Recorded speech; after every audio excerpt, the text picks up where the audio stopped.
one of the great things about this account of the regime is it gives you personally a little bit more agency. Because what can we do? Like, I don't have any political power. How can I? Well, I'm starting with the man in the mirror, right? Like, ask yourself, what is my highest good? And that slip, which Plato just described, is the one that I made earlier when I said, the that the man who loves music, right, is really good. Well, first wants to be really good at playing the piano, and then he falls in love with the fame, and then he falls in love with the money, right? That's the next thing, because of course money is the sort of outward show of fame. Plato says it's sort of how you do, how you satisfy all your appetites, and so it's these successive degrees away from the good. Like, why am I doing each thing? It's because I want to be seen to be good, to get a good post about it on social media, right?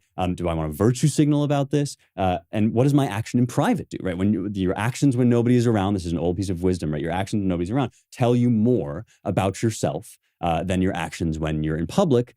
How you treat the waiter or the chauffeur or the valet or whatever, that tells you more than how you treat your boss. And why? Why is that? Well, it's because in private, without external expectations, you strip away the other goods that you might be aiming for besides the good in itself, right? You strip away honor, strip away money. If you can't get honor or money out of being good to somebody, are you still good to them? And so this is you can actually ask yourself these questions. And Plato gives a lot of concrete advice, including reading before bedtime, which is something we could still totally pick up, right? He says in order to protect yourself against the all of the different desires that are going to come clamoring at you, spend time beforehand engaging in beautiful arguments. Put your phone away. You wouldn't have said this, but I will say it to you, right? Put your phone away. Spend half an hour before bed, half an hour after bed, reading something beautiful, something ennobling, something that's not trash, right? See what happens. Just see what happens if you just do that, right? This is like when I say, just give prayer a shot, right? Just give it a trial run. Maybe you don't know if you believe in God, but give it a trial run.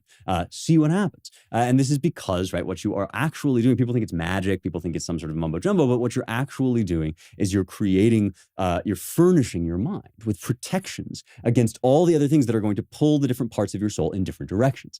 And so this is why eventually after timocracy, right, after the love of honors, you get the love of wealth. And, you might say that social media has kind of made timocrats of us all, right? And that the next step after timocracy is the commercialization of everything, which is also a big part going online, right? Not only wanting everybody to praise you, but then wanting to sell yourself, right? And pieces of yourself and pieces of your private life for others, right? To get money out of it. So if you can't get honor, then you can at least get cash, right? And that's the exact kind of soul decay that Plato was talking about, which leads to regime decay. So it's you want to clean up America, you want to clean up our regime, you ought to clean up these forces in yourself. Doesn't mean you can't ever be online, and Lord knows that I do too much tweeting, right? It doesn't mean that you can't slip and fall from time to time, but it does mean that this is the kind of project that you're engaging in, is finding what your logos knows to be good, and really genuinely installing that as the highest good in public and in private, in your personal life and in your work, right? In everything you do and in every context,